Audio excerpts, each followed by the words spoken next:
অর্চি এখন টিফিন খাবে, অর্চি এখন পিঠে খাবে। তো আমরা আজকে কি পিঠে বানিয়েছি জানিস? দুধ পুলি। তো আজকে আমরা দুধ পুলি বানিয়েছি। অর্চি দুধ পুলি খাবে। খাও মাম্মাম, খাও খাও খাও, খেয়ে নাও। তুমি খাও আগে, ধরো ধরো, তুমি ধরো, শেয়ার করাই আছে, খেয়ে নাও এটা। কেমন হয়েছে বল? পিঠেটা নরম হয়েছে? কেমন হয়েছে?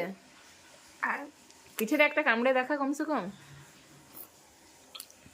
আহা হা, হেভি নরম হয়েছে পিঠে। অর্চি পিঠে খাই, প্রচন্ড পছন্দ করে অর্চি। দুধ পুলি না? আর কোন পিঠেটা পছন্দ করিস? পাটি সাপটা। পাটি সাপটা। সরু চাকলি না। আহা। তো অর্চির পাটি সাপটা পছন্দ, দুধ পুলি পছন্দ, মানে যেগুলো পুর ভরা থাকবে ওগুলো ভালো লাগে, কিন্তু সরু চাকলি এগুলো পছন্দ না। কিন্তু আমার ভীষণ পছন্দ সরু চাকলি, না রে অর্চি? হ্যাঁ। তো এখনো খাবে, পিঠে খাবে। বিকালবেলা অলরেডি 4টে খেয়েছে, আবার খেতে পড়তে পড়তে ওর খেতে মন হচ্ছে। তো এখন আবার 4খানা